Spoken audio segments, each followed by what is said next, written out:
بسم الله الرحمن الرحيم وما أرسلناك إلا رحمة للعالمين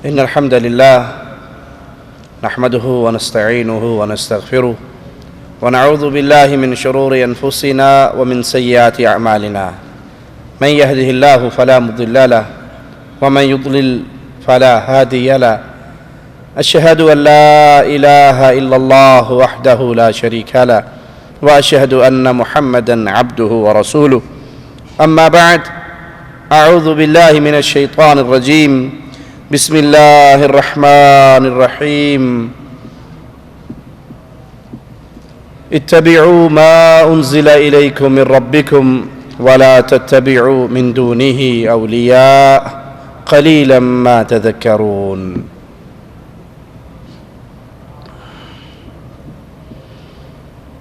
رسول اللہ صلی اللہ علیہ وسلم وہ پیاری اور عظیم ہستی ہیں جو ہمارے لیے زندگی کے ہر شعبے میں، زندگی کے ہر میدان میں نور کا مینارہ ہے۔ زندگی کا وہ کوئی حصہ نہیں جس میں ہمارے لیے ہدایت پیارے حبیب علیہ الصلاۃ والسلام کی سیرت سے چھلکتی نہ ہو۔ اللہ کے نبی کائنات کے لیے رحمتوں بھرے نبی بن کر آئے۔ آپ کی رحمت مسلمانوں کے لیے بھی، نان مسلمز کے لیے بھی، انسانوں کے لیے بھی، جانوروں کے لیے بھی، ہر چیز کے لیے رحمت بن کر آئے۔ آئیے پیارے حبیب علیہ الصلاۃ والسلام کی رحمت کے چند نمونوں کو پیارے نبی علیہ الصلاۃ والسلام کی احادیث سے سنیں۔ اللہ کے نبی علیہ الصلاۃ والسلام یتیموں کے لیے بھی رحمت بن کر آئے۔ صحیح مسلم میں پیارے حبیب علیہ الصلاۃ والسلام کا یہ فرمان موجود ہے۔ اللہ کے حبیب فرماتے ہیں کافر الیتیم، یتیم کی کفالت کرنے والا، کافر الیتیم لہو او لغیرہ انا وہو کہاتین فی الجنہ۔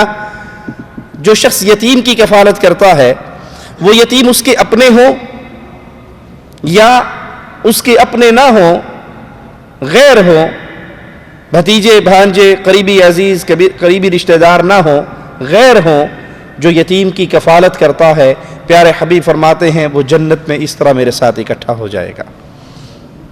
یتیم معاشرے کے کمزور، بے بس، مجبور، جن کا بظاہر کوئی سہارا نہیں، پیسے ہوئے لوگ، دبے ہوئے لوگ، محرومیوں کا شکار، لیکن جو ان سے محبت کرے، جو ان سے پیار کرے، جو ان کا خیال رکھے، جو ان سے تعلق رکھے، وہ رسول اللہ صلی اللہ علیہ وسلم کے مبارک پڑوس کا اللہ کی جنتوں میں حقدار ہوگا۔ یہ دلوں کو نرم کرنے والی چیز ہے۔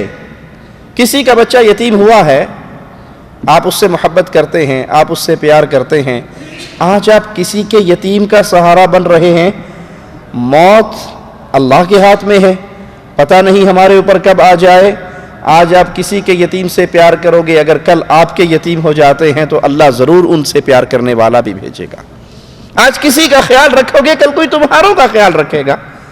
اور یہ اللہ کے نبی علیہ الصلاۃ والسلام کی کتنی رحمت ہے کہ معاشرے کا وہ طبقہ جو کمزور ہے، جو مجبور ہے، بلکہ اکثر اس کو ٹھکرایا جاتا ہے، دھکے دیے جاتے ہیں، نکال دیا جاتا ہے، نہ دعوتوں کے اندر یہ نظر آتے ہیں، دعوت ہوتی ہے بڑے بڑے لوگوں کی تو بڑے بڑے لوگ ہی نظر آتے ہیں، غرباء اور فقراء، یتیم اور مسکین نظر نہیں آتے.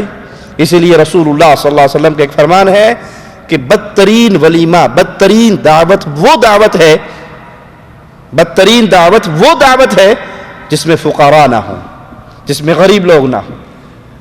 تو اللہ کے حبیب علیہ الصلوۃ والسلام فرماتے ہیں وہ جنت میں میرا ساتھی بنے گا. مسند احمد میں یہ روایت ہے کہ ایک شخص رسول اللہ صلی اللہ علیہ وسلم کی خدمت میں حاضر ہوتے ہیں. یہ حدیث بڑے غور کے قابل ہے. اللہ سب سے پہلے کہنے والے کو اس پہ عمل کی توفیق عطا فرمائے. ایک شخص نے آ کر اللہ کے حبیب علیہ السلام سے اپنی سنگ دلی کا تذکرہ کیا. میرا دل بڑا پتھر ہے، نرم نہیں ہوتا، اس دل کی سختی کا کیا علاج ہے؟ ہمارے ہاں بھی یہ بیماری ہمارے اندر بہت کثرت سے ہے. اکثر پوچھتے ہیں جی رونا نہیں آتا، اللہ کے ذکر کے وقت دل نرم نہیں ہوتا، دل میں بڑی سختی ہے، گناہوں کی وجہ سے دل سخت ہو جاتا ہے. حدیث میں آتا ہے انسان ایک گناہ کرتا ہے اس پہ ایک سیاہ دھبا لگ جاتا ہے. نکتت فی قلبہ نکتۃ سوداء. وہ اگر توبہ کر لے، معافی مانگ لے تو اللہ اس دھبے کو دھو دیتا ہے. اور اگر وہ گناہ پہ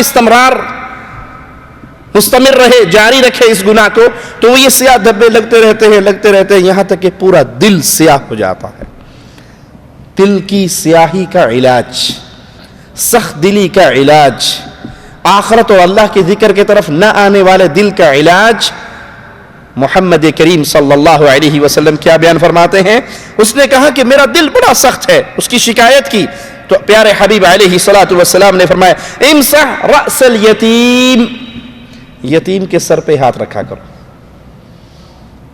یتیم کی سرپرستی کیا کرو، یتیم کے سر کو چھوا کرو، یتیم کے سر پہ ہاتھ رکھا کرو. وَأَطْعِمِ الْمِسْكِينَ. اور مسکین لوگوں کو کھانا کھلایا کرو. دوستوں کو تو کھانے سب کھلاتے ہیں، رشتہ داروں کو تو کھانے سب کھلاتے ہیں، مالدار کو تو ہدیے تحفے تحائف کا تبادلہ ہر کوئی کرتا ہے. کیوں؟ بڑا آدمی ہے، اگر میں اس کے لیے 100 ریال کا تحفہ لے کے جاؤں گا تو جب یہ میرے گھر آئے گا تو 200 کا تو لائے گا. اس طرح رشتہ داریوں میں، پیار کرنے والوں میں اپنے برابر کے لوگوں کو لوگ کھانا کھلاتے ہیں، پیار و محبت کرتے ہیں. لیکن پیارے حبیب علیہ الصلوۃ والسلام فرماتے ہیں اگر اپنے سخت دل کو نرم کرنا چاہتے ہو تو یتیم کے سر پہ ہاتھ رکھو.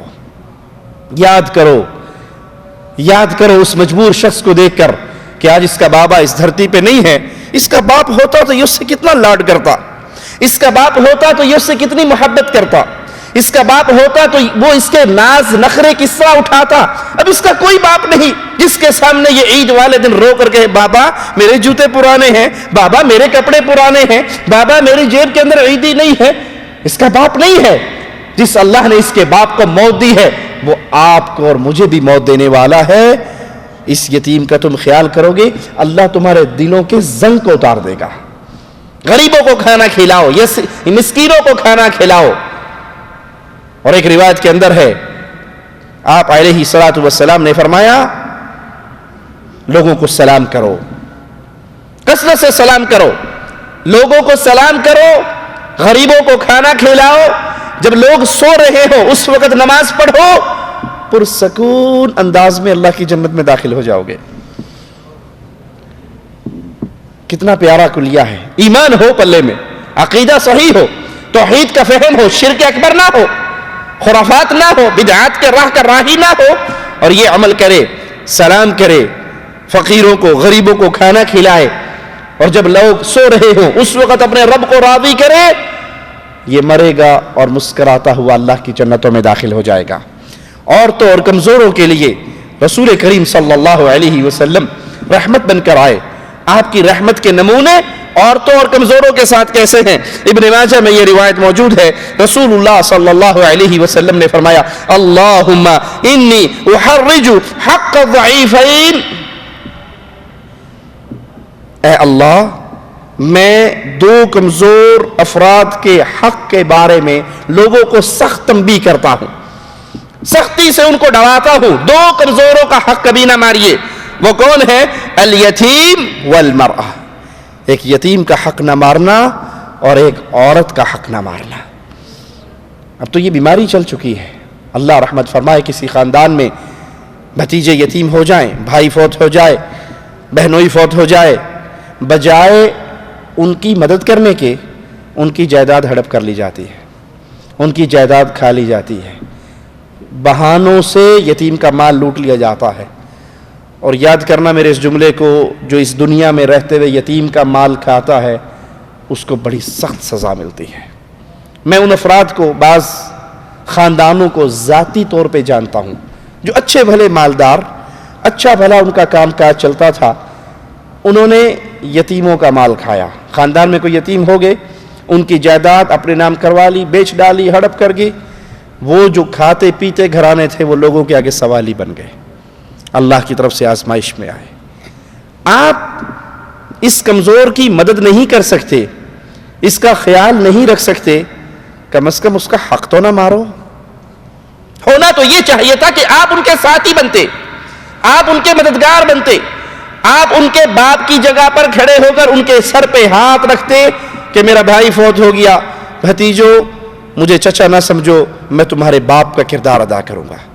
ہونا تو یہ چاہیے تھا، لیکن آپ یہ نہ کر سکے تو پیچھے ہٹ جاؤ، ان کو چھوڑ دو، ان کو ان کے حال پہ رہنے دو، ان کی وراثت کو شیر مادر سمجھ کے تو نہ کھا جاؤ، نہ پی جاؤ۔ اور اگر ایسا کرو گے تو پھر اگلے جہان جو مالک کا انتقام ہے وہ تو ہے، اس جہان کے اندر بھی سزا ملتی ہے۔ پیارے حبیب علیہ الصلوۃ والسلام فرماتے ہیں، اے اللہ میں لوگوں کو سخت تنبیہ کر رہا ہوں دو ضعیفوں کے حق کے بارے میں، ایک عورت اور ایک یتیم۔ جامع ترمذی میں یہ روایت ہے، رسول اللہ صلی اللہ علیہ وسلم نے حجۃ الوداع کے موقع پہ فرمایا، استوصوا بالنساء خیرا، لوگوں عورتوں کے ساتھ حسن سلوک کی وصیت کو قبول کرو۔ اپنی بیویوں کے ساتھ، اپنی بہنوں کے ساتھ، اپنی بچیوں کے ساتھ، عورتوں کے ساتھ حسن سلوک کیجئے، یہ حسن سلوک کی حقدار ہیں۔ بیوی جب اپنے گھر سے نکاح ہونے کے بعد اپنے ماں باپ کو چھوڑ کر آپ کے گھر آ گئی، اب اس کے پلے میں کچھ رہا ہے؟ اس کی عزت کے مالک بھی آپ بن گئے۔ وہ تو اپنا سب کچھ ختم کر کے، اپنی کشتیاں جلا کے آپ کے گھر میں آئی ہے، وہ اپنے باپ کو چھوڑ کر آئی ہے۔ سسر کو اس مقام پہ باپ کا پیار دینا چاہیے۔ وہ اپنی ماں کو چھوڑ کر آئی ہے تو ساس کو اس موقع پہ ماں کا پیار دینا چاہیے۔ وہ اپنی بہنوں کو چھوڑ کر آئی ہے تو ننند کو اس موقع پہ بہن کا پیار دینا چاہیے۔ وہ پورا جس خاندان میں، جس گھر میں اس نے 20 بہاریں گزاری ہے، ایک جملہ آپ نے کہا قبول قبول قبول، وہ اٹھی اور چل کے آپ کے گھر آ گئی، پورا خاندان چھوڑ دیا۔ آپ کے سسر نے اپنے جگر کا ٹکڑا کاٹ کے آپ کے حوالے کر دیا۔ اب وہ آپ کے گھر میں آ گئی تو میدان جنگ نہ بنائیے اس گھر کو کہ احساس بھی تلاش کر رہی ہے کہ کوئی عیب مجھے ملے بیوی کا، بہو کا، میں فوراً بیٹے کے کان بھروں۔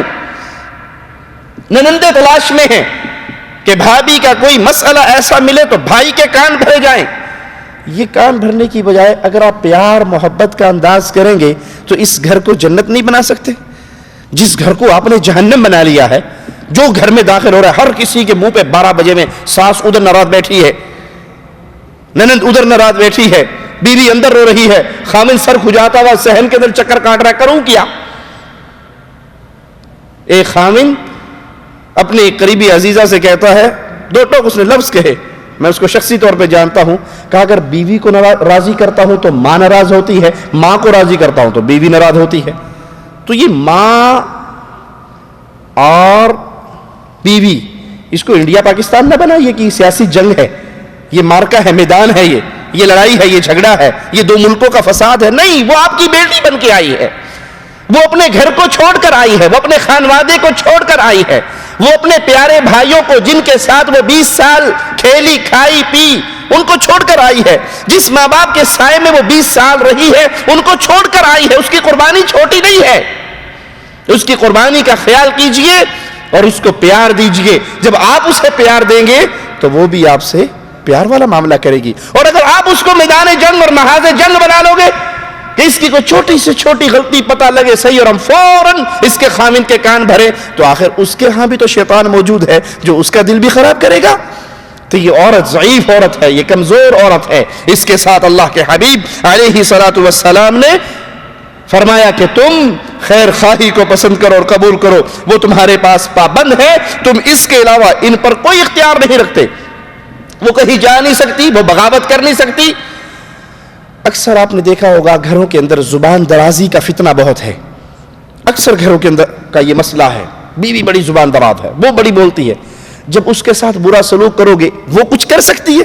نہ وہ خاوند کو مار سکتی، نہ وہ ساس کو مار سکتی، نہ وہ ننندوں پہ ہاتھ اٹھا سکتی، پھر اس کے پاس کیا ہوتا ہے؟ زبان چلتی ہے۔ اس زبان کے زہر کو اگر روکنا ہے تو اس کے ساتھ اچھا سلوک کیجئے، پیار والا سلوک کیجئے۔ آپ اپنے مقابلے کے آدمی کو مارو گے تو وہ بھی آپ کو مارے گا، مقابلے کے آدمی کو مارو گے وہ بھی مارے گا۔ آپ کسی بچے کو مارو گے، بچہ آپ کو مار سکتا ہے؟ آپ سے کمزور ہے تو وہ کیا کرے گا؟ گالیاں دے گا۔ بچہ آپ جتنا مارتے رہو وہ اتنی گالیاں زیادہ دیتا رہے گا، کیونکہ وہ مار نہیں سکتا، وہ زبان چلا سکتا ہے۔ عورت آپ کے گھر میں کمزور ہے، وہ آپ کے تھپڑ کا مقابلے پر تھپڑ نہیں مار سکتی۔ ہاں پھر جب وہ مجبور ہو جاتی ہے پھر اس کی زبان کھل جاتی ہے۔ اللہ اس کے فتنوں سے، اس زبان کے فتنوں سے عورت کو بھی اور اس کے میکے والوں کو بھی، اس کے سسرال والوں کو بھی ہدایت عطا فرمائے کہ ان کے ساتھ اگر اللہ کے نبی صلی اللہ علیہ وسلم کی رحمتوں والا معاملہ کیا جائے تو اس کی زبان کو کنٹرول کیا جا سکتا ہے۔ اسی طرح پیارے حبیب علیہ الصلوۃ والسلام بیواؤں اور مسکینوں کے لیے بھی رحمت بن کر آئے۔ صحیح بخاری میں رسول اللہ صلی اللہ علیہ وسلم کا یہ فرمان موجود ہے، الساعی علی الارملہ والمسکین۔ پیارے حبیب علیہ الصلوۃ والسلام کا یہ فرمان سنیے گا، اس حدیث کو اپنے دلوں میں جگہ دیجئے گا، اس فرمان کو لے کر اپنے گاؤں میں، اپنی بستی میں، اپنے گھر میں، اپنے شہر میں، اپنے محلے میں لوٹیے گا، اس حدیث پہ عمل کیجئے اور دیکھیے پھر اللہ اجر و ثواب کا کتنا بڑا ماجرا آپ کے ساتھ پیش کرے گا۔ الساعی علی الارملہ والمسکین کالمجاہد فی سبیل اللہ۔ جو انسان بیوہ اور مسکین اس کے لیے تگدو کرتا ہے، بھاگ دوڑ کرتا ہے، ان کے خرچے پانی کا بندوبست کرتا ہے، ان کے کھانے پینے کا بندوبست کرتا ہے، ان کے معاملات میں ان کی مدد کرنے کے لیے لگا رہتا ہے، اللہ اس کو کیا اجر عطا فرما رہا ہے؟ رسول اللہ فرما رہے ہیں وہ ایسے ہے جیسے اللہ کے راستے میں جہاد کرنے والا ہو۔ بیوہ کا مددگار، یتیم کا مددگار، مسکین کا مددگار، کمزوروں کا مددگار، جو ان کی پلاننگ میں لگا رہے کہ اس مہینے کا خرچہ میں نے اس گھر میں بھیجنا ہے، اس گھر میں دال ختم ہے، اس میں آٹا ختم ہے، اس میں بجلی کا بل کوئی نہیں بھر سک رہا ہے، وہ یتیم گھرانہ ہے، وہ مسکین گھرانہ ہے، وہ بیوہ عورت ہے، اس کا کوئی سہارا نہیں ہے، چلو کوئی نہیں، میں اپنے سالن میں تھوڑا سا پانی زیادہ ڈال کے شوروا کر کے ایک ڈونگا پڑوس میں بھی بیوہ کو دے آتا ہوں، اس بیچاری کو کوئی پالنے والا، اس پہ کوئی خرچ کرنے والا، اس کی نگہداشت کرنے والا کوئی نہیں ہے، اس کا خامند فوت ہو گیا ہے، یہ بیوہ ہو گئی ہے، میں اس کی مدد کرتا ہوں۔ جو بیوہ اور مسکینوں کی مدد میں لگا رہتا ہے، رسول اللہ صلی اللہ علیہ وسلم فرماتے ہیں اللہ کے ہاں یہ ایسے ہے جیسے یہ تلوار گھوڑا لے کر میدان جہاد میں گیا ہوا یہ مجاہد کا ثواب پاتا ہے۔ او القائم اللیل الصائم النہار، یا اللہ اس کو ایسا ثواب عطا فرماتا ہے جیسے ایک ساری رات قیام کرنے والے کو یا سارا دن روزہ رکھنے والے کو۔ رات کا قیام، دن کے روزے آسان کام ہے؟ دن کے روزہ کتنا مشکل ہے، رات بھر کا قیام کتنا مشکل ہے، لیکن اگر ایک بیوہ کی نگرانی کرتے ہو، آپ اس کے خادم ہو، ان کے معاملات کو ڈیل کرتے ہو، کمزوروں کے، بیواؤں کے، یتیموں کے، مسکینوں کے، تو اللہ کے ہاں آپ عام انسان نہیں ہو، آپ کو عام اجر نہیں مل رہا، بلکہ اللہ مالک کے ہاں آپ ایک مجاہد کی طرح ہو، آپ ایک رات کے قیام کرنے والے کی طرح ہو اور دن کے روزہ رکھنے والے کی طرح ہو۔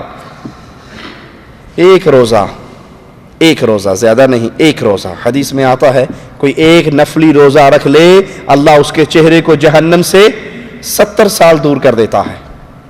ایک نفلی روزہ رکھنے سے انسان کا چہرہ جہنم سے 70 سال دور ہو جاتا ہے۔ اور جو شخص اور جو انسان کسی بیوہ کا مددگار بن جائے، مشکل کام ہے، آپ اپنی تنخواہ میں سے 50 ریال نکال لیتے ہو، آپ کو پتا ہے آپ کے محلے میں فلاں عورت بیوہ ہے، چلو کوئی بات نہیں، میں منتھلی 50 ریال، آپ کے لیے 50 ریال ہے، ہو سکتا ہے اس کے لیے وہ 1000 ریال ہو، اس کا گندم، آٹا، پانی، دال، روٹی اس سے آ جائے، اس کا گزارا چل جائے، آپ اس کے لیے 50 ریال منتھلی اپنے گھر بھیجتے ہو، جو اپنے ماں باپ کو خرچہ بھیجتے ہو، کہتے ہو امی اس میں سے 50 ریال فلاں بیوہ کو دے دینا، یہ 50 ریال خرچ کر کے، یہ 100 ریال خرچ کر کے کسی بیوہ کے مددگار بن کے آپ مجاہد کا ثواب بھی پا رہے ہو، آپ دن دن کے روزے دار کا ثواب بھی پا رہے ہو اور رات کی تہجد پڑھنے والے کا ثواب بھی پا رہے ہو. بیٹھے آپ یہاں پر ہو, کہیں بھی نہیں گئے, کچھ خرچ نہیں کیا, نہ دن کی پیاس برداشت کی, نہ رات کے نیند خراب ہوئی, لیکن آپ کے اکاؤنٹ میں یہ تینوں جو ثواب داخل ہو گئے. سنن نسائی میں یہ روایت ہے, سیدنا عبداللہ بیان فرماتے ہیں کہ رسول اللہ صلی اللہ علیہ وسلم کثرت سے اللہ کا ذکر کرتے تھے. اللہ کے حبیب علیہ الصلوۃ والسلام کثرت سے کیا کرتے تھے؟ اللہ کا ذکر. اب نوجوان طبقہ زیادہ بیٹھا ہے, ہماری زبان پہ کثرت سے کیا رہتا ہے؟ اللہ کا ذکر یا گانے گنگنانا. نوجوان کو دیکھو گے نا آپ, وہ چل بھی رہا ہے تو اس کے منہ میں ٹن ٹن ٹن ٹن ہو رہی ہے, اور جی کوئی نہیں مجھ سے فارغ ہیں تو میں نے سوچا چلو اچھا موسم اچھا تھا, تو ویسے ہی زبان پہ گیت آ گیا, گنگنانے لگ گئے. اور اگر آپ ویسے ہی اپنی زبان پہ لا الہ الا اللہ, لا حول ولا قوت الا باللہ ویسے ہی لے آؤ, تو ویسے ہی جنت کے زمین پہ آپ کے لیے ایک کھجور لگ جائے گی, ایک درخت لگ جائے گا. اللہ کے پیارے حبیب علیہ الصلوۃ والسلام کثرت سے اللہ کا ذکر کیا کرتے تھے. کبھی بےہودہ بات پیارے حبیب کی زبان مبارک سے نہیں نکلتی تھی. نفلی نماز لمبی ادا کرتے, جب تنہا نماز پڑھتے, جب اکیلے نماز پڑھتے, جماعت میں امام ہے تو اس کو خیال کرنا پڑے گا پیچھے مقتدی میں کوئی بوڑھا ہے, کوئی بچہ ہے, کوئی ضعیف ہے, کوئی بیمار ہے, کوئی مشغول ہے, کوئی تاجر طبقہ ہے, اسے ان کا خیال کرنا پڑے گا. لیکن جب انسان اکیلا ہو پھر تو آزاد ہے نا, اپنی مرضی ہے. تو پیارے حبیب علیہ الصلوۃ والسلام جب تنہا نفلی نماز پڑھتے تو لمبی نمازیں ادا کرتے, اور جب خطبہ ارشاد فرماتے تو مختصر خطبہ ارشاد فرماتے. بیوہ اور مسکین کے ساتھ اس کے کام کرنے کے لیے جانے میں پیارے حبیب کوئی عار محسوس نہیں کرتے تھے. نبی سے پیارا کوئی اور ہو سکتا ہے؟ کائنات ساری ایک پلڑے میں ہو اور میرے امام الانبیاء ایک پلڑے میں ہو, کائنات مل کے محمد کے برابر صلی اللہ علیہ وسلم, اور یہ پیارے حبیب امام الانبیاء, امام کائنات, امام اعظم, قائد اعظم, رہبر اعظم, وہ غریبوں, یتیموں, بیواؤں, مسکینوں کے ساتھ جاتے ان کی مدد کرنے کے لیے, ان کا کام پورا کرنے کے لیے. اگر آپ کی جیب میں 4 پیسے آ گئے ہیں, اگر آپ کی جیب میں دنیا کی جھوٹی عزت و شہرت کے کوئی کارڈ آ گئے ہیں, تو کبھی آپ اور میں تصور کر سکتے ہیں, کوئی مسلمان تصور کر سکتا ہے کہ انسان دنیا میں کتنے ہی اونچے مقام پہ پہنچ جائے, وہ پیارے نبی صلی اللہ علیہ وسلم کے قدموں سے اڑنے والے خاک کے برابر بھی نہیں ہو سکتا. اب نبی یتیم کے ساتھ چل رہے, نبی بیوہ کے ساتھ چل رہے, نبی مسکین کے ساتھ چل رہے, ان کی مدد کر رہے, ان کے کام کاج میں جا رہے, اور میں کسی یتیم کو ملتا ہوں تو میری دل کی کیفیت کیا ہوتی ہے؟ میرے برابر کا آدمی, میرے رتبے کی, میرے شان کے برابر کوئی آدمی ہو تو اس کے ساتھ تو بڑے گرم جوشی سے ہاتھ ملایا جاتا ہے, خوب اچھی طرح بغل گیر ہوا. اور کوئی غریب آ جائے, کوئی یتیم, السلام علیکم, یہ 4 ہوں, السلام علیکم, آگے چلو بس جلدی کرو. یہ غریبوں کے ساتھ ہمارا سلوک, یہ یتیموں کے ساتھ, یہ بیوہ, بالکل بے سہارا سے لوگ بیچارے جو معاشرے کا مجبور اور پیسا ہوا طبقہ ہے, میری ڈیلنگ اس سے کیسی ہے؟ میں ایک غریب کو, ایک مجبور کو, ایک کمزور کو, ایک بیوہ, ایک یتیم, ایک مسکین کو دیکھ کے میرے چہرے کے تاثرات کیا ہوتے ہیں؟ آپ اپنے معاشرے میں دیکھ لیجیے, بنگالی مسلمان, ایک ہندی مسلمان, ایک پاکستانی مسلمان, جو غریب آدمی بیچارہ سڑکیں صاف کر کے اپنا پیٹ پال رہا ہے, میرے دل میں جذبات اس کو دیکھ کر کیا آتے ہیں؟ اگر ماتھے پہ سلوٹیں پڑتی ہیں, بل پڑتا ہے کہ وہ نماز میں آپ کے ساتھ کھڑا ہے, تو سمجھ لیجیے آپ کا دل پتھر دل ہے, یہ مومن کا دل نہیں ہے. جس اللہ نے اس کے ہاتھ میں جھاڑو پکڑائی ہے اور آپ کو لینڈ کلوزر کی سیٹ پہ بٹھایا ہے, کیا اللہ آپ کو جھاڑو نہیں پکڑا سکتا؟ جس اللہ نے اس کو نابینا کیا ہے, اندھا کیا ہے, مجبور کیا ہے, معذور کیا ہے, وہ آپ کو نہیں کر سکتا؟ تاریخ کے اندر ایک بڑا عجیب قصہ آتا ہے. ایک شخص کی شادی ہوئی, وہ اپنی بیوی کے ساتھ خیمہ لگا کے کہیں آرام مزے کے دن گزارنے کے لیے خیمے میں بیٹھا ہوا کہ دروازہ بجا. دروازے پہ ایک فقیر تھا, اس فقیر نے اللہ کے نام پہ کھانا مانگا. تو یہ شخص, یہ جلاد, صرف انسان, اس کے دل میں یہ آیا کہ میں تو اپنی بیوی کے ساتھ ہنی مون منانے کے لیے مزے کے دن گزار رہے ہیں, یہ کون ہے جس نے ہمارے سکون کو برباد کر دیا, ہماری ساری مزے کو کرکرا کر دیا؟ یہ کباب میں ہڈی کہاں سے بن گیا؟ میں اپنی بیوی کے ساتھ بیٹھا ہوا مزے سے دسترخوان لگا کے, ابھی ہم نے خود کھانا شروع نہیں کیا, مانگنے والے پہلے آ گئے.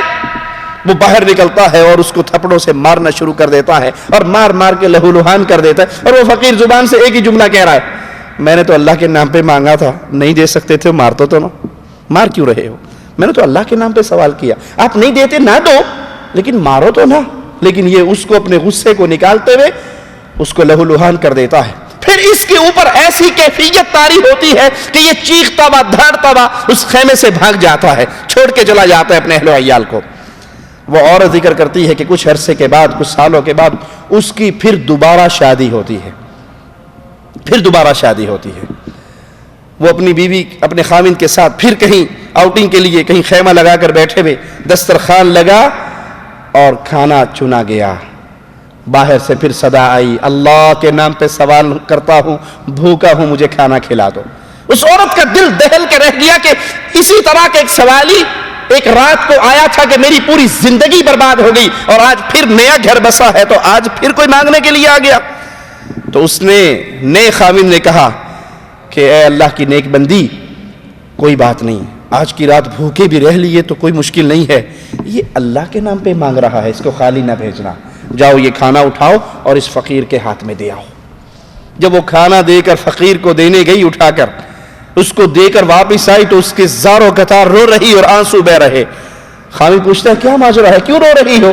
میں نے تو اللہ کے نام پہ صدقہ کرنے کے لیے بھیجا, ہنسی خوشی واپس آ رہا تھا, رو کیوں رہی ہو؟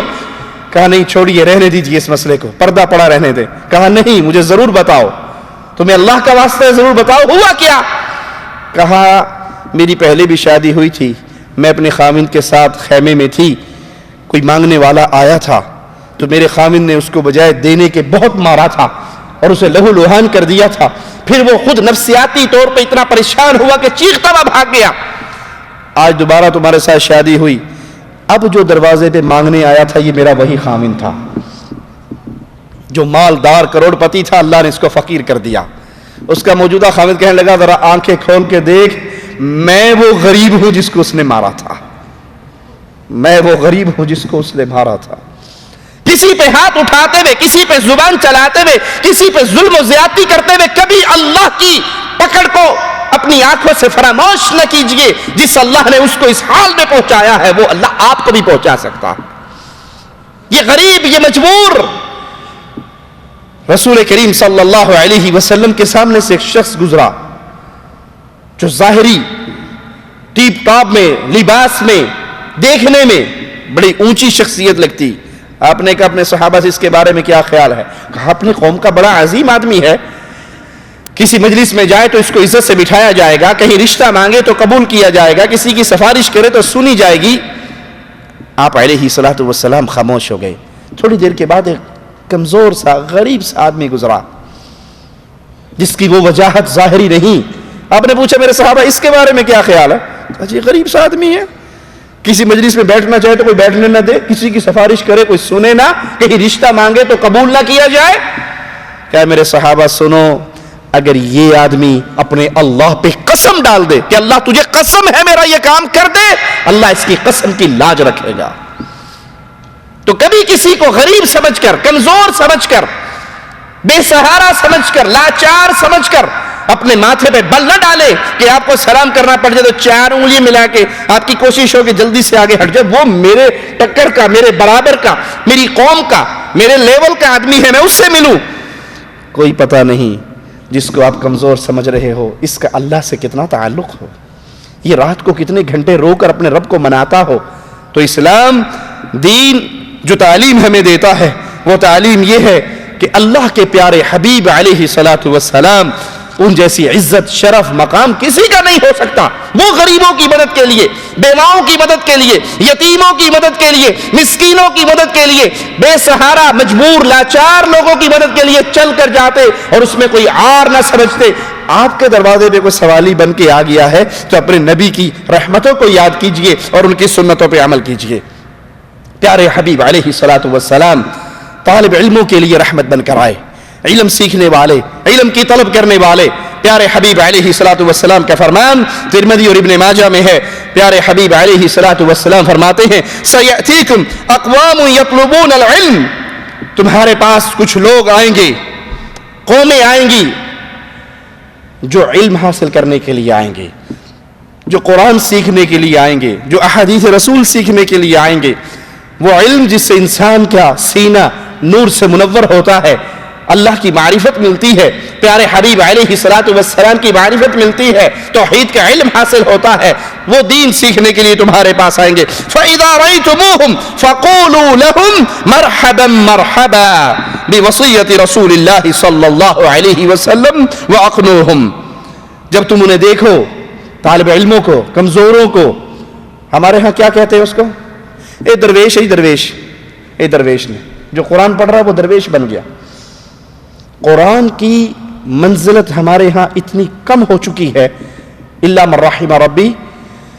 ایک تو قرآن کو جو یاد کر لے اسے کیا کہا جاتا ہے؟ حافظ، ٹھیک ہے؟ اور جو نابینا ہو اس کو کیا کہتے ہیں؟ جو نابینا ہو اس کو بھی حافظ صاحب کہتے ہیں نا، اس کا نام نہیں کسی کو یاد، تو نبی حافظ صاحب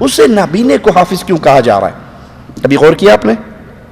لا علمی کے اندر ہم قرآن سے اور اس کی محبت سے کتنے دور ہو گئے۔ نابینے کو حافظ کیوں کہا جا رہا ہے؟ کیونکہ جس کے گھر میں نابینا بچہ پیدا ہو جائے اس کو اور تو کوئی کام آتا نہیں، مسجد میں چھوڑ آتے ہیں اور وہ قرآن حفظ کرتا ہے یا امام بن جاتا ہے یا مؤذن بن جاتا ہے، وہ کہتے ہیں یہ بھی حافظ صاحب ہے۔ تو یہ ہمارے دل میں قرآن کی محبت ہوئی یا قرآن سے دوری ہوئی؟ مجھے یاد ہے ایک جگہ پر کسی سے ملاقات ہوئی تو وہ حافظ بھی تھے اور انجینئر بھی تھے، حافظ بھی تھے انجینئر بھی تھے۔ تو ان کے عزیزوں میں سے کسی کو کہا گیا کہ آپ حافظ صاحب کے رشتہ دار ہیں، تو وہ غصے میں آگے شدید، نہیں میرے خامن حافظ نہیں انجینئر ہیں۔ دنیا داری ایسی غالب ہو چکی ہے کہ انجینئر لفظ سنتے ہی ڈاکٹر، انجینئر، پروفیسر، دل کہتے ہیں واقعی پڑھا لکھا آدمی ہے۔ حافظ ادھر بھیجو۔ حافظ کی آواز سنتے ہی دل کے اندر سارے درجات کم ہو جاتے ہیں۔ جو شان انجینئر کے لیے آنکھیں کھلی تھی نا، انجینئر، ڈاکٹر، پروفیسر، ارے تم کیا جانتے ہو؟ یہ حافظ قرآن، یہ ماہر قرآن، قیامت کے دن جب صفیں لگیں گی، انسانوں کی صفیں ہوں گی، ملائکہ کی صفیں ہوں گی، میرا اللہ مالک اپنے کلام کے حفاظ سے کہے گا اے ماہر قرآن انسانوں کی صف سے نکل جا اور ملائکہ کی صف میں کھڑا ہو جا۔ وہاں کہا جائے گا ڈاکٹر صاحب نکلو، پی ایچ ڈی کرنے والے صاحب نکلو، ایم بی اے کرنے والے صاحب، ارے یہ امریکہ سے پی ایچ ڈی کر کے آئے ہیں، جن کو قرآن ملا ہے یہ وہ قرآن ہے جو محمد کے سینے پہ نازل ہوا تھا۔ پوری کائنات کی پی ایچ ڈی ایک طرف ہو اور میرے رب کے کلام کا حافظ کائنات کا کوئی دنیا والا مل کر بھی اس کے برابر۔ پیارے حبیب علیہ السلام فرماتے ہیں قومیں آئیں گی تمہارے پاس جو علم حاصل کرنے کے لیے، قرآن کا علم، حدیث کا علم، توحید کا علم، تو انہیں کہنا فَقُولُوا لَهُمْ مَرْحَبًا مَرْحَبًا، تمہیں خوش آمدید ہو، اہلاً و سہلاً ہو، جی آیا نو ہو، جن کے حق میں تم وہ ہو جن کے حق میں رسول اللہ صلی اللہ علیہ وسلم نے وصیت کی۔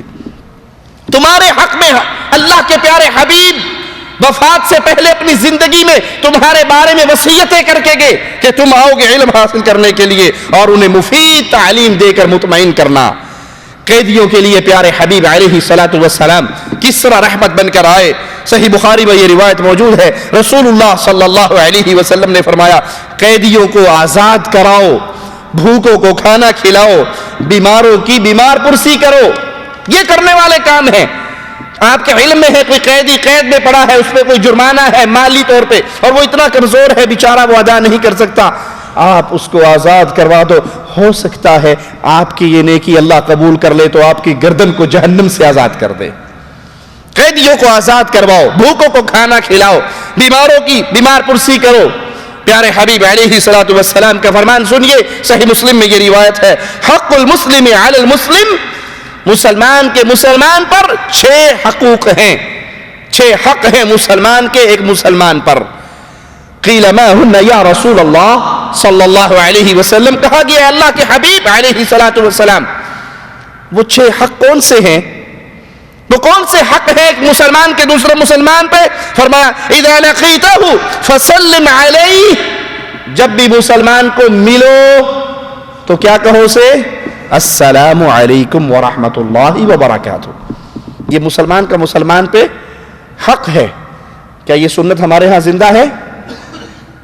ہم ملتے ہوئے سلام کرتے ہیں، ہم دور کیا علیہ جی ٹھیک ہے جی ٹھیک ہے. سر کیا حال ہے, خیریت سے, گڈ مارننگ, گڈ ایوننگ, السلام علیکم گیا. اور اگر زیادہ پیار محبت ہو تو مل جائے, آداب آداب آداب, وہ آگے سے جی جی مہربانی مہربانی. کہاں گیا السلام علیکم ورحمۃ اللہ وبرکاتہ, مفت کی 30 نیکی آپ کے اکاؤنٹ میں آنے والی تھی, وہ یا آداب نے چھین لی یا گڈ مارننگ نے چھین لی یا کیا حال ہے جی ٹھیک ہو جی بڑی مہربانی جی بڑی مہربانی. سلام کرنے والے کو بھی اکثریت جواب نہیں دیتی. آپ سلام کرو گے السلام علیکم ورحمۃ اللہ وبرکاتہ, بہت کم ملیں گے جو کہیں گے وعلیکم السلام ورحمۃ اللہ وبرکاتہ. آپ کہیں گے السلام علیکم جی مہربانی مہربانی نوازش نوازش نوازش, وعلیکم السلام کدھر گیا. ایک صاحب کو فون پہ ہماری ان سے بات ہو رہی, میں نے کہا السلام علیکم, کہتا حالا, کہا السلام علیکم حالا واللہ, تو السلام علیکم حیاک اللہ, السلام علیکم, کہتا اشوی انت, کیا ہوا 4 دفعہ تم نے سلام کیا. میں نے کہا مجھے ایک دفعہ بھی جواب میں وعلیکم السلام ورحمۃ اللہ وبرکاتہ سننے کو نہیں ملا. یہ کیا ہوا, السلام علیکم جی مہربانی, السلام علیکم ہیلو, السلام علیکم ہائے, السلام علیکم حالا. یہ مسلمانوں کا طریقہ نہیں ہے. مسلم کا مسلم پہ حق ہے جب وہ کہے السلام علیکم ورحمۃ اللہ وبرکاتہ, سننے والا اس کو جواب میں وعلیکم السلام ورحمۃ اللہ کہے. دوسرا حق مسلمان کا مسلمان پہ, وَإِذَا دَعَاكَ فَأَجِبْهُ, جب وہ آپ کی دعوت کرے, آپ کو بلائے, آپ کی دعوت کرے تو پھر اس کی دعوت پر لبیک کہیں, اس کی دعوت کو قبول کریں. جب تم سے خیر خواہی طلب کرے, بھلائی طلب کرے تو اس کے ساتھ بھلائی والا معاملہ کرے. اور جب وَإِذَا عَطِسَ فَحَمِدَ اللَّهُ, جب اسے چھینک آئے, فَشَمِّتْهُ, وہ چھینکنے پر الحمدللہ کہے تو جواب میں کیا کہنا چاہیے, یرحمک اللہ. اب تو یہ روٹین نہیں رہی نا, چھینکنے پر چھینک آتی ہے تو ادھر منہ کرے چھینک, آئی ایم سوری سوری. کیوں بھائی سوری کس بات کا؟ اللہ کے نبی کا طریقہ کیا تھا؟ مسلمانوں کے لیے پیارے نبی کی رحمتوں والے معاملات ختم ہو گئے, اس کے بدلے میں ہم نے کفار, انگریز, یہود و نصارہ کے طریقے لے لیے. ہیں مسلمان کے مسلمان, بھائی مسلمان وہ ہے من تشبہ بقوم فہو منہم, جو جس قوم کی مشابہت کرتا ہے وہ تو انہی کا ساتھی ہے. اگر ہم نے سنت رسول صلی اللہ علیہ وسلم کو چھوڑ کر یہود و نصارہ کے طریقے لیے ہیں تو ہم کہاں کے مسلمان رہ گئے؟ مسلمان کا یہ حق ہے جب اسے چھینک آئے والحمدللہ کہے تو سننے والا اس کو یرحمک اللہ کہے, اور پھر چھینکنے والا اسے کیا کہے, یہدیکم اللہ ویصلح بالکم. وَإِذَا مَرِضَ فَعُدْهُ, جب وہ مومن مسلمان بیمار ہو جائے, جب وہ بیمار ہو جائے تو پھر اس کی عیادت کے لیے جائیں. آپ کا بھائی مسجد میں آتا تھا, فجر پہ نہیں آیا, ظہر پہ نہیں آیا, عصر پہ نہیں آیا, پتہ کیجئے اس کا, وہ بیمار ہوگا, اس کی بیمار پرسی کیجئے. آپ جب تک اس کی بیمار پرسی کے لیے وہاں بیٹھے رہو گے تب تک اللہ کی رحمت کی چادر میں بیٹھے گا. حدیث میں آتا ہے قیامت کے دن مالک پوچھے گا, بندے میں بیمار تھا تو پوچھنے نہیں آیا, کہے گا اللہ تو مالک ہے, تو خالق ہے, تو بیمار کیسے؟ کہا میرا وہ بندہ بیمار تھا, اگر تو وہاں جاتا تو مجھے اس کے پاس پاتا. کیا معنی؟ اگر تو وہاں جاتا تو وہاں جانے کا اجر و ثواب تجھے وہاں مل جاتا. یہ اللہ کے حکم سے جانا تھا, یہ مومن کا حق ہے. وہ بیمار ہو جائے تو اس کی بیمار پرسی کیجئے, عیادت کیجئے. وَإِذَا مَاتَ فَاتَّبِعْهُ, جب وہ فوت ہو جائے تو اس کا جنازہ کے ساتھ چلو, جنازہ پڑھو, اس کو قبرستان تک دفن کر کے آؤ. حدیث میں آتا ہے کہ جو انسان جنازہ پڑھے اس کو 1 قرات ثواب ملتا ہے, اور جو جنازے کے ساتھ اس کے دفن ہونے تک جائے تو اس کو 2 قرات ملتے ہیں. اور قرات کتنا ہوتا ہے؟ احد پہاڑ جتنا. مدینہ شریف میں جتنا احد پہاڑ ہے اتنا 1 قرات کا ثواب ہے. عبداللہ ابن عمر رضی اللہ عنہما نے جب یہ سنا کہ جنازے کے ساتھ جا کر اس کو دفن کرنے تک رہنے والے کے لیے 2 قرات ہیں تو افسوس کر کے کہنے لگے, افسوس ہم نے تو کئی قرات ضائع کر دیے. یہ فکر تھی ان کی, یہ ان کا انداز تھا کہ جہاں وہ حدیث رسول صلی اللہ علیہ وسلم کو سنتے تھے, پریکٹیکل لائف میں فوراً اس حدیث پر عمل کرنے کے لیے میدان میں آ جاتے تھے. صحیح مسلم میں رسول اللہ صلی اللہ علیہ وسلم کا فرمان موجود ہے, سنیے.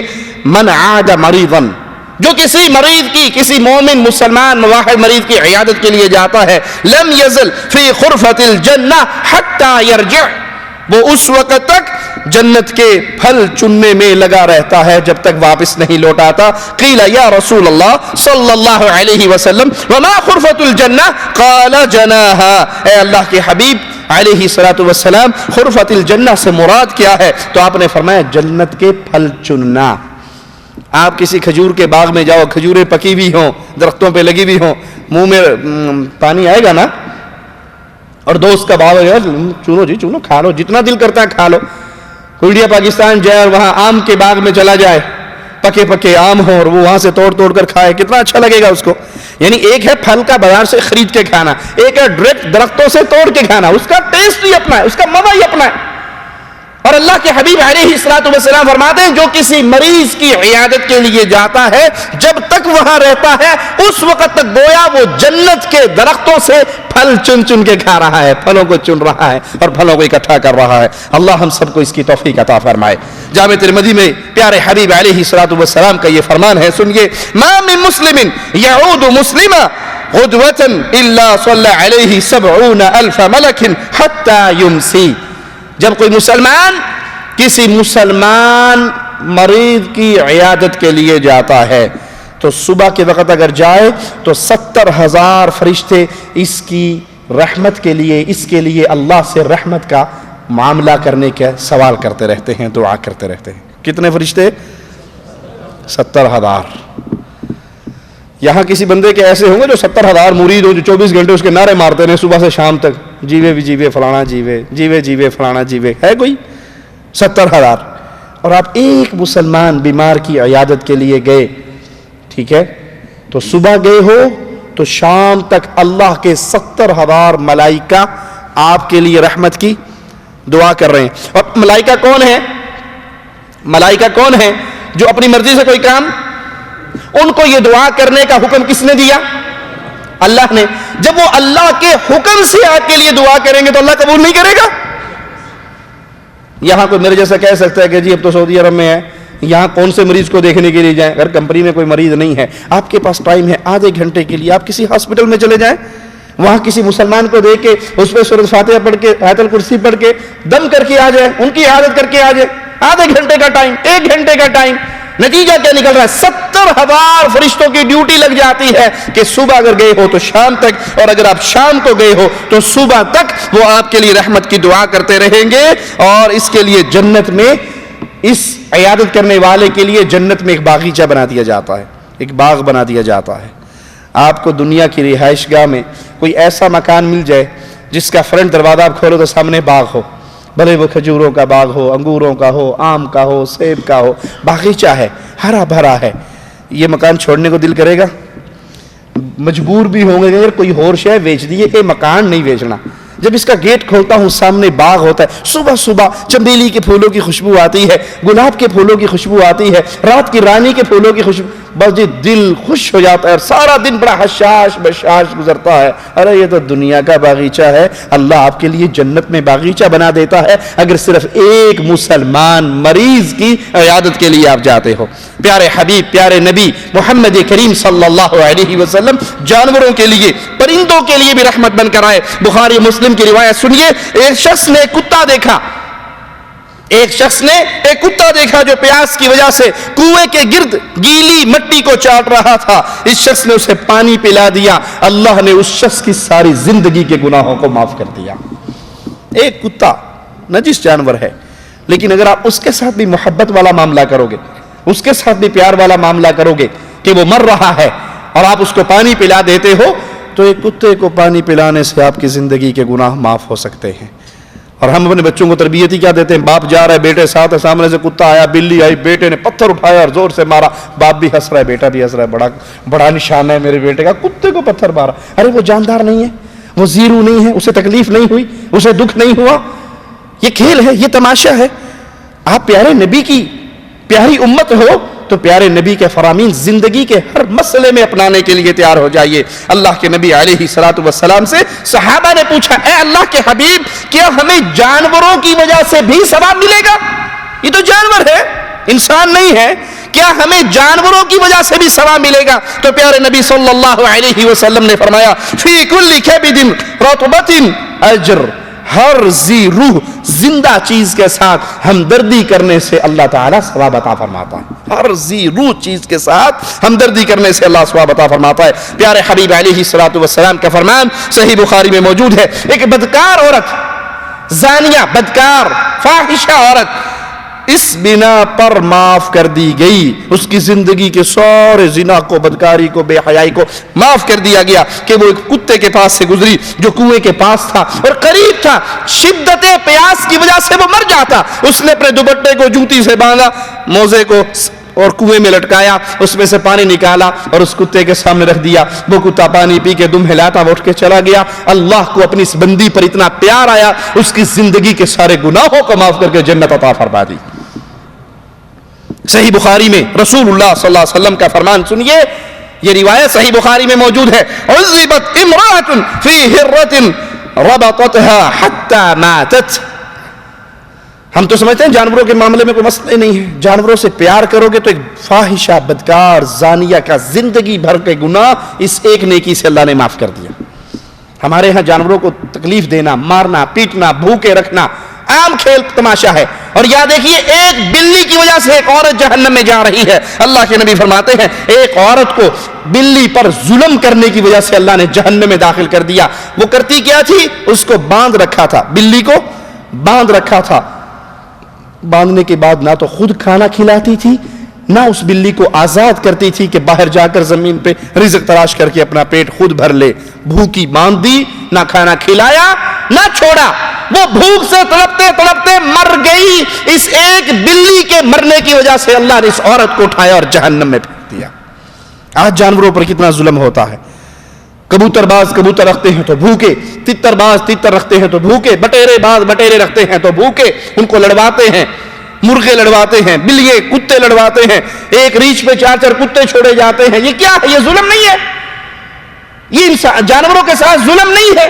اور ایک بلی پر ظلم کرنے کی وجہ سے اللہ نے ایک عورت کو جہنم میں ڈال دیا کہ اگر وہ اس کو خود نہیں کھلا سکتی تھی تو آزاد کر دے، وہ اپنا رزق خود تلاش کر لے، اس کا اللہ اس کا رازق ہے۔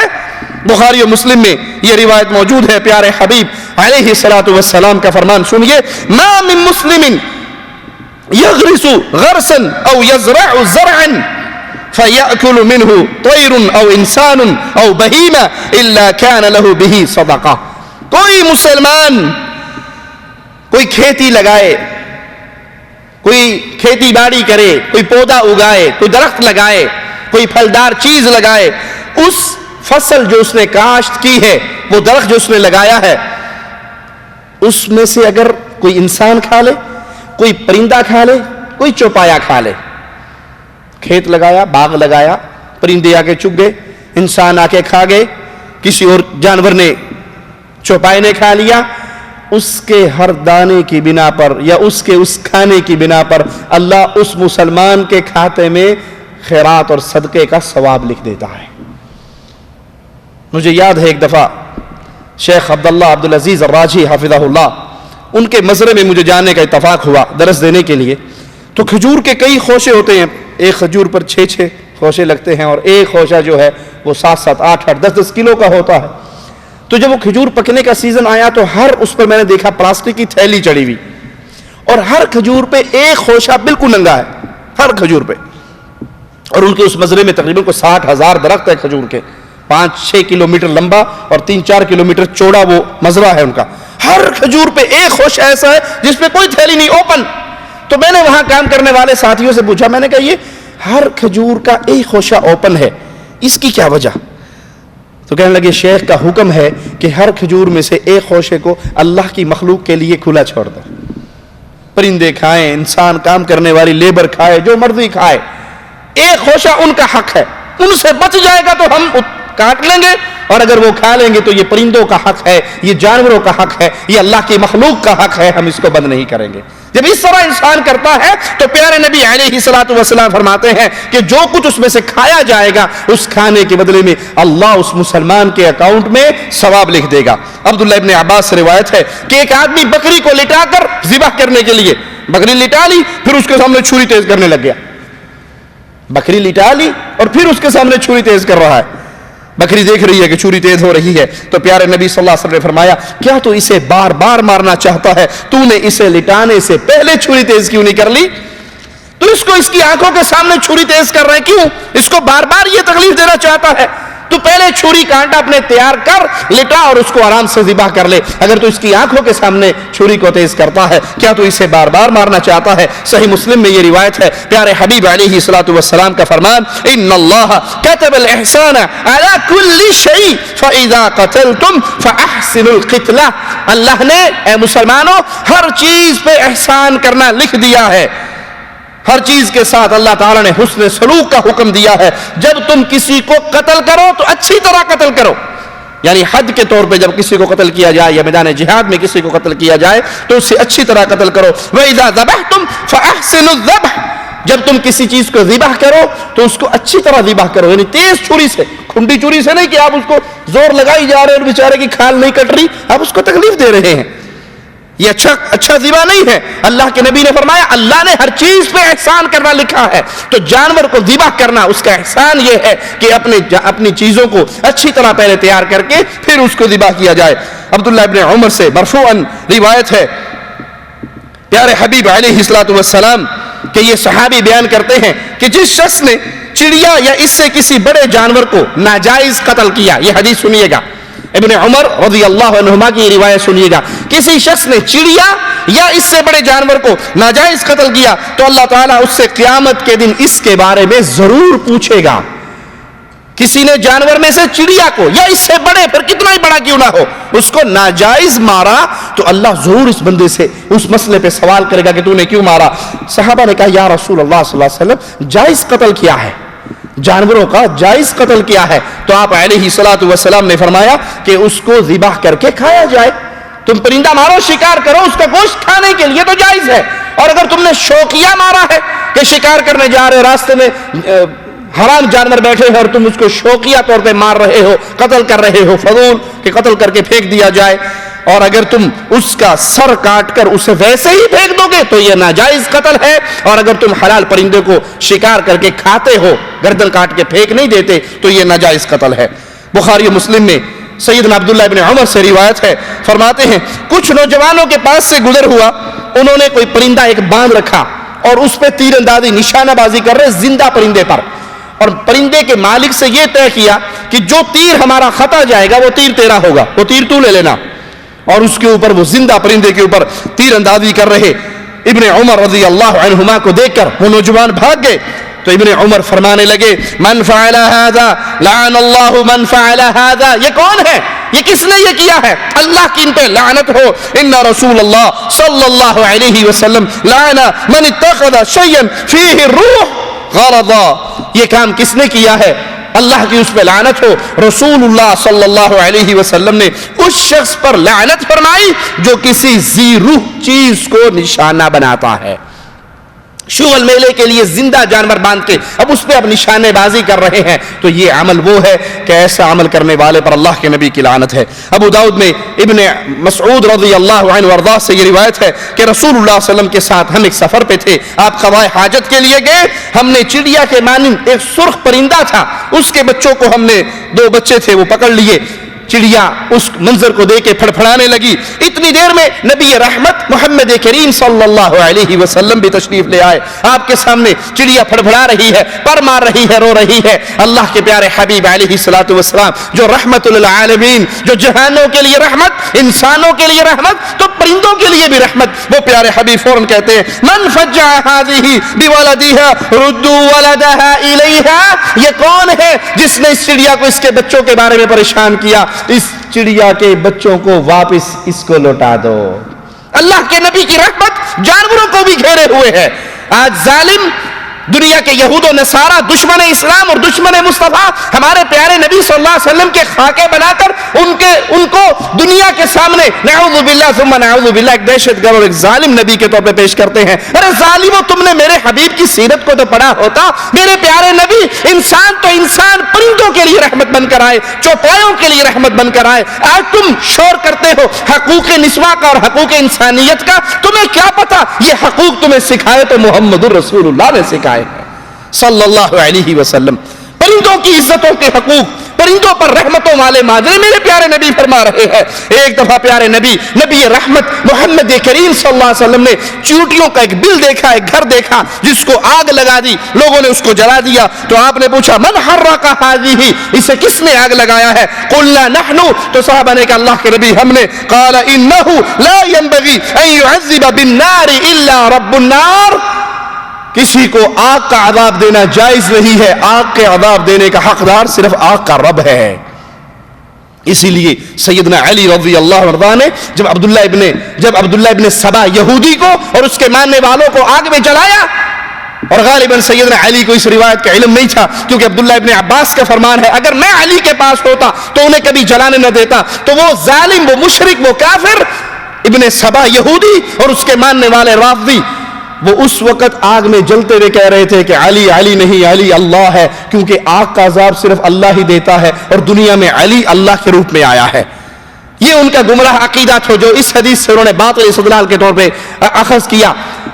اور اللہ کے نبی صلی اللہ علیہ وسلم کا فرمان ہے کہ آگ کا عذاب کسی کو دینا جائز نہیں ہے، کیونکہ آگ کا عذاب تو صرف اللہ ہی دیتا ہے۔ صحیح مسلم میں یہ روایت موجود ہے، پیارے حبیب علیہ الصلوۃ والسلام کا یہ فرمان کہ آپ ایک گدھے کے پاس سے گزرے جس گدھے کے منہ پر کسی نے آگ سے نشان لگایا تھا، آگ سے اس کے چہرے کو جلا دیا تھا، نشان لگا دیا تھا، تو پیارے حبیب نے فرمایا لعن اللہ الذی وسمہ، اس پر اللہ کی لعنت ہو جس نے اس جانور کے چہرے کو داغا ہے، جس نے اس جانور کے چہرے کو داغا اس پہ اللہ کی لعنت ہو۔ مسند احمد اور ابو داؤد میں یہ روایت ہے۔ سیدنا عبداللہ بن جعفر رضی اللہ عنہما فرماتے ہیں ایک دن نبی کریم صلی اللہ علیہ وسلم نے مجھے اپنی سواری کے پیچھے بٹھایا اور ہم اللہ کے نبی صلی اللہ علیہ وسلم کے ساتھ ایک انصاری کے باغ میں داخل ہوئے، وہاں ایک اونٹ تھا۔ جب اس اونٹ نے محمد کریم صلی اللہ علیہ وسلم کو دیکھا تو دوڑتا وہ پیارے نبی صلی اللہ علیہ وسلم کے پاس آیا، اپنی گردن کو پیارے نبی صلی اللہ علیہ وسلم کے قدموں میں جھکایا اور اس کی آنکھوں سے آنسو گرنے لگ گئے، وہ رونے لگ گیا۔ رسول اللہ صلی اللہ علیہ وسلم نے فوراً آواز لگائی من رب هذا الجمل لمن هذا الجمل فجاء فتى من الانصار فقال لي، آپ نے کہا کون ہے اس کو، اس اونٹ کا رکھوالا کون ہے، یہ اونٹ کس کا ہے؟ تو ایک انصاری نوجوان آ کر کہنے لگا یا رسول اللہ صلی اللہ علیہ وسلم یہ اونٹ میرا ہے، یہ اونٹ میرا ہے۔ تو اللہ کے نبی صلی اللہ علیہ وسلم نے فرمایا، آپ علیہ الصلوۃ والسلام کا ارشاد سنیے، افلا تتقی اللہ فی هذه البہیمہ، کیا اس جانور کے بارے میں تو اللہ سے نہیں ڈرتا؟ اس نے رو رو کر مجھے شکایت کی ہے کہ مجھے کھانا تھوڑا کھلایا جاتا ہے، کام زیادہ لیا جاتا ہے۔ اے میرے پیارے نبی کے بارے میں گندی زبانیں دراز کرنے والوں، یہ نبی رحمت تو وہ ہے جن کو جانور بھی جانتے تھے، جن کو اونٹ بھی جانتے تھے، جن کو چوپائے بھی جانتے تھے، وہ اپنی گردنوں کو پیارے نبی کے قدموں میں رکھ کے اپنے دکھ کی کہانی سنایا کرتے تھے۔ تم نے اس پیارے حبیب کی سیرت کو تو نہ سنا، اسلام دشمنی میں آ کر میرے پیارے نبی صلی اللہ علیہ وسلم پہ اعتراضات کی جھوٹی لائن اور جھوٹی لسٹ جاری کر دی۔ پیارے حبیب علیہ الصلوۃ والسلام کے سامنے یہ اونٹ رو رہا ہے اور اللہ کے نبی فرما رہے کون ہے اس کا مالک؟ کہنے والا کہتا ہے میں ہوں۔ کہا اللہ سے ڈر جا اس جانور کے بارے میں، اس نے رو رو کر مجھے یہ خبر دی ہے، میرے سامنے یہ درد کی کہانی رکھی ہے کہ مجھے کھانا تھوڑا کھلاتا ہے میرا مالک، بھوکا رکھتا ہے اور ہر وقت کام میں لگائے رکھتا ہے۔ پیارے حبیب، پیارے نبی کائنات، نبی رحمت صلی اللہ علیہ وسلم کی رحمتوں بھرے واقعات میں سے یہ چند نمونے جو آپ کی انسانوں کے ساتھ، مسلمانوں کے ساتھ، کافروں کے ساتھ، عورتوں کے ساتھ، بچوں کے ساتھ، بیواؤں کے ساتھ، یتیموں کے ساتھ، چوپاؤں کے ساتھ، جانوروں کے ساتھ، پرندوں کے ساتھ، قیدیوں کے ساتھ، مجبور اور بے سہارا لوگوں کے ساتھ رحمت کے یہ نمونے تھے۔ یہ نمونے سننے کا فائدہ تب ہے کہ جب ہم اس کو سن کر اپنی زندگی کو پیارے نبی صلی اللہ علیہ وسلم کی اتباع کے اندر لے کر آئیں، ان چیزوں کے ساتھ ہم بھی وہی سلوک کریں جس کی تعلیم ہمیں امام الانبیاء علیہ الصلوۃ والسلام نے دی۔ اور سب سے پہلے نبی رحمت کی اس رحمت کو یاد رکھیں کہ نبی آئے ہمیں کفر اور شرک کی وادی سے نکال کر توحید کی راہ پہ چلا کر جہنم کی آگ سے بچانے کے لیے۔ نبی کی رحمت میں سب سے بڑی رحمت یہ ہے کہ انہوں نے انسانوں کو جہنم کی آگ سے نکال کر جنت کا وارث بنا دیا، جنت کے اندر داخل کرنے کا راہ دکھا دیا۔ آج ہم پر بھی یہی واجب ہے کہ اسی توحید کے پیغام کو سیکھیں اور اس اس توحید کے پیغام کو لے کر عام کریں کہ لوگوں اگر اپنی اس چمڑی کو جہنم کی آگ سے بچانا ہے پھر قولوا لا الہ الا اللہ، لا الہ الا اللہ کا اقرار کرو، سچی توحید کو مانو، اس پیغام کو عام کرو۔ جب تم لوگوں کو گردنوں کو قبروں سے اٹھا کر درگاہوں سے اٹھا کر ایک اللہ کے سامنے جھکنے والی بنا دو گے تو پھر اللہ سے امید ہے کہ اللہ ہمیں اس حال میں موت دے گا، اللہ ہم سے راضی ہو، ہم اپنے اللہ سے راضی ہوں۔ اللہ ہماری خطاؤں کو معاف فرمائے، اللہ ہماری سیاہکاریوں کو معاف فرمائے، اللہ ہمیں زندہ رکھے، ایمان پہ رکھے، اللہ ہمیں موت دے، اس حال میں دے، اللہ ہم سے راضی ہو، ہم اپنے اللہ سے راضی ہوں۔ اے اللہ ہمارے گناہوں کو معاف فرما دے، اے اللہ ہماری خطاؤں کو معاف فرما دے، اے اللہ ہم میں جو بے اولاد ہیں ان کو نیک اولاد عطا فرما دے، جن کی اولاد ہے اللہ ان کو نیک اولاد بنا دے، اللہ جن کی جھولیاں خالی ہے اپنے فضل سے ان جھولیوں کو بھر دے، اللہ جو قرضوں میں دبے ہوئے اپنی رحمت سے ان کے قرض ادا فرما دے، اللہ جن کا رزق تنگ ہے تو داتا ہے، تو غریب نواز و بندہ پرور ہے، اے سچے داتا اپنے خزانوں سے ان کا رزق وسیع فرما دے، اے اللہ جن کے ماں باپ فوت ہو کے تیرے پاس آگے اللہ تو ان کو جنت الفردوس میں اعلیٰ مقام عطا فرما، جن کے ماں باپ دنیا میں زندہ ہیں اللہ ان کو اپنے ماں باپ کے ساتھ نیک سلوک کرنے والا بنا دے، اللہ جیسے تو نے اس پیاری مسجد میں ہمیں اکٹھا فرمایا، اللہ پیارے حبیب محمد کریم نبی رحمت صلی اللہ علیہ وسلم کے پڑوس میں ہمیں جنت الفردوس میں اکٹھا فرمانا۔ اقول قولی ھذا واستغفر اللہ لی ولکم ولسائر المسلمین فاستغفروہ انہ هو الغفور الرحیم۔